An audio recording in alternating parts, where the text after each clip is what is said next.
Hello, Michelle here. Thank you for joining me on my channel. I am here with you today with this Peartree Cutfile layout, and I'm using this giant cocktail um, cut file. And so I love this cut file. It is so fun, particularly these pictures are from our first night at New Orleans with my daughter and her roommate, and this is one of our first big experiences drinking alcohol with her. And so we chose to go to Pat O'Brien's for hurricanes. And so, yeah, that's what this picture is about. So I have backed my cocktail cut files. I did two of them in different sizes, and I'm using the Vicki Boutin Discover and Create line for the most part. And so I've backed on my pieces, my glasses, my fruit, my umbrellas, my straw, and I want to do just a little bit of, well, I say a little bit now, but it tends to grow as my mixed media does on occasion. So I'm going to do some stamping of some florals down below. The Discover and Create has a beautiful floral 12 by 12, and I've cut a lot of those pieces out. And so I just want some flowers to be showing behind uh, the flower embellishments I'm going to be adding. And so I use my MISTI for a lot of it. I use a stamp block for the pieces that are going to fall over the edge. And now I am going to bring in some Lindsay Magicals. And so one of them, Good as Gold, is an Inklings. And so that's what I have in my little tray. And then I'm going to use some magical shakers, one in Clownfish Coral, one in Starfish Foot Fuchsia. And so I've just sprayed water and I am shaking on and then loosening it up with my paintbrush. And so I really enjoy using the magical shakers.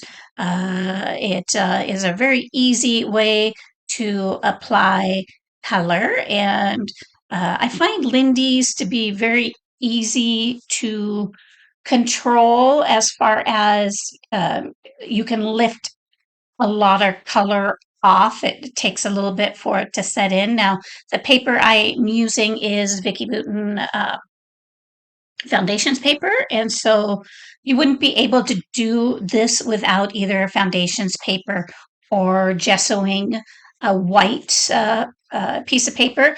And I will say, if you're going to gesso white paper, the basil marshmallow is my go-to for that. It just holds up really well.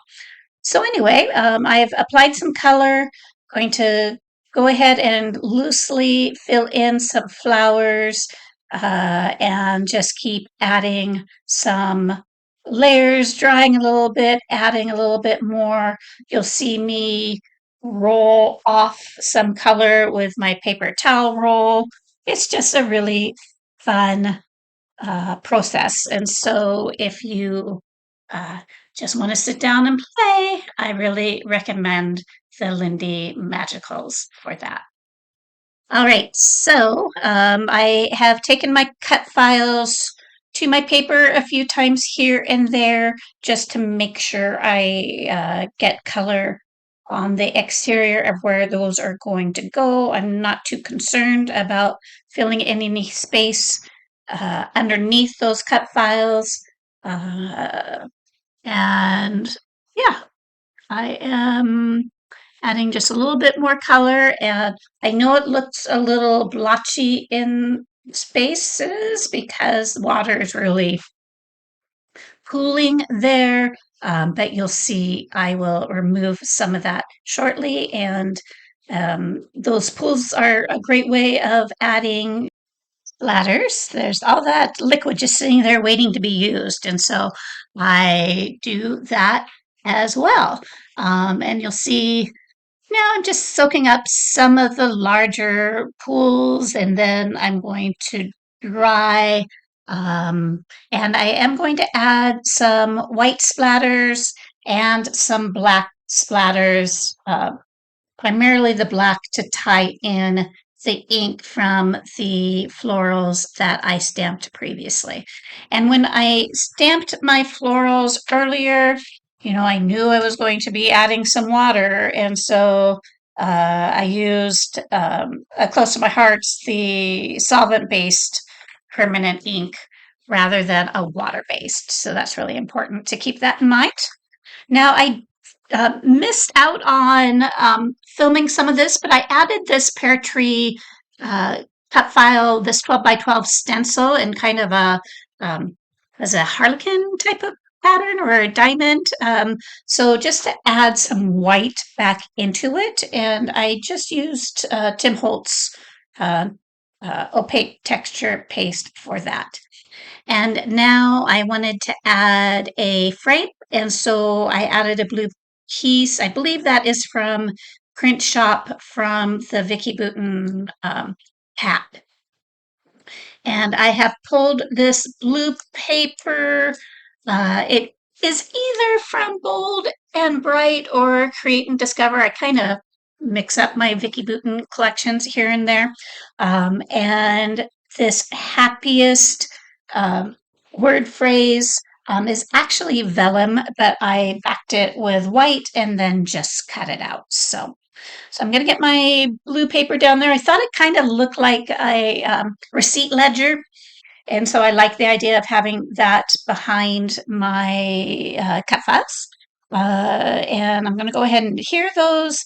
There's my picture of my daughter and my husband and our new second daughter, my daughter's roommate. And so with their hurricanes. And I did back those in just a slim bit of white and the same blue from the backing that I used for the frame. I'm going to go ahead and adhere those. Now, I thought about tucking it under the cut file because I really want the cut file to be the star of the show, but picture just felt like it needed to sit on top, and I think you still get a good representation of the cut file. And so there is my title, Happiest, is going to go right above our pictures. And then I am going to start embellishing. And so, you don't need, I say this, you don't need a whole lot. I could have stopped here and it would have been just gorgeous, but I am on a have to clear out my stash and use as much on every possible layout tear. And so I'm going to add in a bunch of these florals. I do go ahead and ink them with a Tim Holtz. It might be Chip Sapphire, I think is what I used. And then there was also a couple of round circles with a black sketch outline that was in one of the 6x8 paper pads.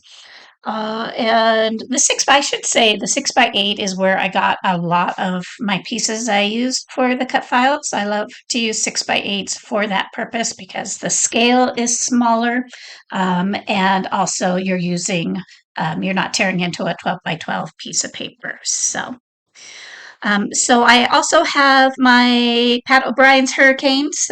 So I used some letters from Hip Kick Club and just got that onto a piece of paper, trying to figure out where I want to put those. And that's my layout. Thank you for joining me. I would love it if you hit like or subscribe. That helps grow my channel, and I appreciate all the support. Here are the close-ups.